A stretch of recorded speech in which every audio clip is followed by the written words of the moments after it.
ಒಂದು strike miss ಮಾಡಿಲ್ಲ. Compulsory strike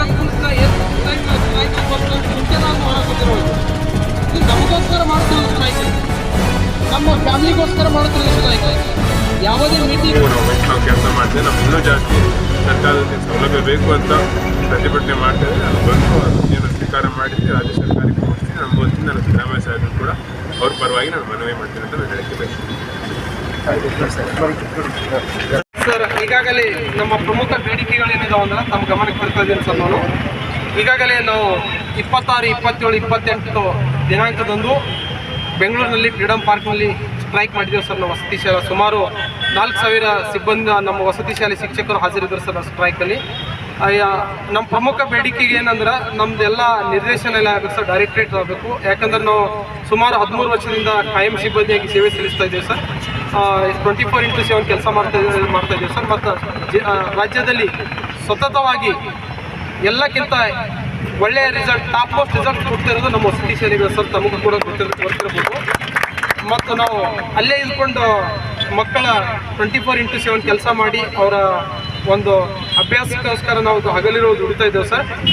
ಈಗ ಲಾಸ್ಟ್ ಇಯರ್ನೂ ಕನ್ಸಿಡರ್ ಮಾಡಿದ್ರೆ ನಮ್ಮ ವಸತಿ ಶಾಲೆ ಮಗು 625 ಔಟ್ ಆಫ್ 625 ಮಾರ್ಕ್ಸ್ ತೊಗೊಂಡಿದೆ ಸರ್. ಈ ವರ್ಷವೂ ಕೂಡ 625 ಔಟ್ ಆಫ್ 625 ನಮ್ಮ ವಸತಿ ಶಾಲೆ ಮಗು ಸ್ಕೋರ್ ಮಾಡಿದೆ ಸರ್. ರಾಜ್ಯದಲ್ಲಿ ನಾವು ಟಾಪ್ ಮೋಸ್ಟ್ ರಿಸಲ್ಟ್ ಕೊಡ್ತಾ ಇದ್ದೇವೆ ಸರ್.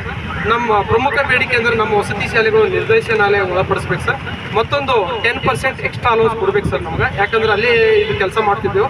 ನಮ್ಮ ಮಾದರಿಯಲ್ಲಿ ಏಕಲವ್ಯ ವಸತಿ ಶಾಲೆಗಳು ಇದಾವೆ ಸರ್. ಅವು ಆಲ್ರೆಡಿ ಅವ್ರು 10% ಎಕ್ಸ್ಟ್ರಾ ಅಲೌನ್ಸ್ ಕೊಡ್ತಾ ಇದ್ದಾರೆ ಸರ್. ಅವರಿಗೆ ನವೋದಯ ಮಾದರಿ ವಸತಿ ಶಾಲೆಗಳು ಸರ್, ಅಲ್ಲೂ ಕೂಡ 10% ಎಕ್ಸ್ಟ್ರಾ ಅಲೌನ್ಸ್ ಕೊಡ್ತಾ ಇದ್ದಾರೆ ಸರ್. ಅದೇ ರೀತಿ ನಮಗೂ ಕೂಡ 10% ಎಕ್ಸ್ಟ್ರಾ ಅಲೌನ್ಸ್ ಕೊಡಬೇಕಂತ ತಮ್ಮ ಮೂಲಕ ಕೇಳ್ಕೊಳ್ತಾ ಇದ್ದೀವಿ ಸರ್. ಅದೇ ರೀತಿ ಜ್ಯೋತಿ ಸಂಜೀವಿನಿ ಸ್ಕೀಮಲ್ಲಿ ನಮ್ಗೆ ಒಳಪಡಿಸ್ಬೇಕು ಸರ್. ಯಾಕಂದರೆ ನಮ್ಗೆ ಇನ್ನೂ ಜ್ಯೋತಿ ಸಂಜೀವಿನಿ ಸ್ಕೀಮಲ್ಲಿ ಒಳಪಡಿಸಿಲ್ಲ ಸರ್. ದಯವಿಟ್ಟು ಜ್ಯೋತಿ ಸಂಜೀವಿನಿ ಸ್ಕೀಮ್ದಲ್ಲಿ ಒಳಪಡಿಸ್ಬೇಕು ಸರ್. HRA ಫ್ರೀ ಮಾಡ್ಬೇಕು ಸರ್. ಈಗ ನಮ್ಮ ಆಲ್ರೆಡಿ ನಾವು ವಸತಿ ನಿಲಯದಲ್ಲಿ ವಾಸ ಮಾಡ್ತಾ ಇದ್ದೀವಿ ಸರ್. ಅದಕ್ಕೆ 8% HRA ಡಿಡಕ್ಷನ್ ಮಾಡ್ತಾ ಇದ್ದೀವಿ ಸರ್. ಅದು ಡಿಡಕ್ಷನ್ ಮಾಡಬಾರ್ದು ಸರ್. ಯಾಕಂದರೆ ಎಲ್ಲ ವಸತಿ ಶಾಲೆಯಲ್ಲಿ ನವೋದಯಲ್ಲಿ ಮಾಡ್ತಾ ಇಲ್ಲ ಸರ್. ಏಕಲವ್ಯ ಮಾದರಿ ವಸತಿ ಶಾಲೆಯಲ್ಲಿ ಸಿಬ್ಬಂದಿಗಳ HRA ಡಿಡಕ್ಷನ್ ಮಾಡ್ತಾ ಇಲ್ಲ ಸರ್. ಅದರ ನಂಬಲ್ಲಿ ಮಾಡ್ತಾ ಇದ್ದಾರೆ ಸರ್. ಸೊ ಇವು ಪ್ರಮುಖ ಬೇಡಿಕೆಗಳು. DCRG ಸರ್, ಈಗ ನಮಗೇನು ಸರ್ 5 ಲಕ್ಷ ರೂಪಾಯಿ ಕೊಡ್ತಾ ಇದ್ದಾರೆ ಸರ್. ಒಂದು ಎಂಪ್ಲಾಯ್ ತೀರ್ಕೊಂಡ್ರೆ 5 ಲಕ್ಷ ರೂಪಾಯಿ ಕೊಡ್ತಾ ಇದ್ದಾರೆ ಸರ್. ಆದರೆ ನಮ್ಮ ಬೇಡಿಕೆ ಏನಿದೆ ಅಂದ್ರೆ ಸರ್ 25 ಲಕ್ಷ ರೂಪಾಯಿ ಕೊಡ್ಬೇಕು ಸರ್. ಯಾಕಂದ್ರೆ ಬೇರೆ ಇಲಾಖೆಗಳಲ್ಲಿ 25 ಲಕ್ಷ ಕೊಡ್ತಾ ಇದ್ದಾರೆ ಸರ್. ಸತ್ ಮೇಲೆ 25 ಲಕ್ಷ ರೂಪಾಯಿ ಕೊಡ್ತಾರೆ ಸರ್. ನಿವರ್ತ ಒಂದು ಕೂಡ 25 ಲಕ್ಷ ರೂಪಾಯಿ ಕೊಡ್ತಾರೆ ಸರ್. ಆದರೆ ನಮ್ಮ ಇಲಾಖೆಯಲ್ಲಿ ಓನ್ಲಿ 5 ಲಕ್ಷ ರೂಪಾಯಿ ಕೊಡ್ತಾ ಇದ್ದಾರೆ ಸರ್. ಯಾವಾಗಂದ್ರೆ ಎಂಪ್ಲಾಯ್ ಡೆತ್ ಆದ್ಮೇಲೆ ಕೊಡ್ತಾ ಇದ್ದಾರೆ ಸರ್. ರಿಟೈರ್ಮೆಂಟ್ ಆದ್ಮೇಲೆ ಕೊಡ್ತಾ ಇಲ್ಲ ಸರ್. ಸೊ ಇವು ನಮ್ಮ ಪ್ರಮುಖ ಬೇಡಿಕೆಗಳಿದೆ ಸರ್. ಒಳ್ಳೆ ಸರ್ಕಾರ ಇದೆ ಸರ್. ನಮ್ಮ ಸಚಿವರನ್ನು ಒಳ್ಳೆಯರಿದ್ದಾರೆ ಸರ್. ಸೊ ದಯವಿಟ್ಟು ಎಲ್ಲ ಗ್ಯಾರಂಟಿಗಳು ಕೊಟ್ಟಿದ್ದೀರಿ ಸರ್ ತಾವು ಸರ್ಕಾರದಿಂದ.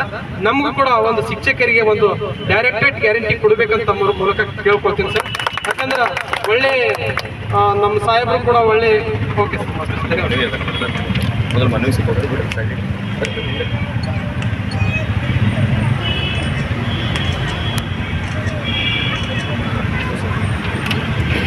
ಎಲ್ರಿಗೂ ನಮಸ್ಕಾರಗಳು. ಇವತ್ತಿನ ದಿವಸ ನೀವು ವಸತಿ ಶಾಲೆಗಳ ನೌಕರ ಸಂಘದ ವತಿಯಿಂದ ಏನು ಪ್ರತಿಭಟನೆ ಹಮ್ಮಿಕೊಂಡಿದ್ದೀರಿ, ತಾವು ಬಂದು ಆಹ್ವಾನ ಮಾಡಿದ್ದು ತಾವು ಬಂದು ನಮ್ಮ ಅರ್ಜಿ ಸ್ವೀಕಾರ ಮಾಡಿದೆ ಅಂತ. ಅದಕ್ಕೆ ನಾವು ಕೂಡ ಬಂದು ಒಂದು ನಿಮ್ಮೆಲ್ಲರ ಜನಪ್ರತಿನಿಧಿಯಾಗಿ ಅರ್ಜಿ ಸ್ವೀಕಾರ ಮಾಡಿದ್ದೀನಿ.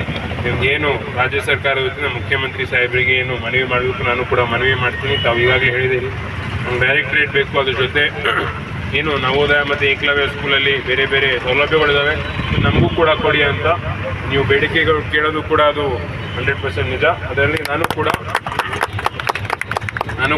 ಪ್ರಯತ್ನ ಮಾಡ್ತೀನಿ ಅಂತೇಳಿ ನಾನು ಕೂಡ ಮುಖ್ಯಮಂತ್ರಿಗಳಾದ ಸಿದ್ದರಾಮಯ್ಯ ಸಾಹೇಬರಿಗೆ ನಾನು ಮನವಿ ಮಾಡ್ತೀನಿ. ಸಚಿವರು ಕೂಡ ನಾನು ಮನವಿ ಮಾಡ್ತೀನಿ ಅಂತ ತಮಗೆ ನಾನು ಭರವಸೆ ಕೊಟ್ಟು ನಾನು ಎರಡು ಮಾತು ಮಾಡ್ತೀನಿ. ಖಂಡಿತ ತಾವು ಮನಸ್ಸು ಮಾಡಿದ್ರೆ ಇದು ಈಡೇರ್ತದೆ ಸರ್.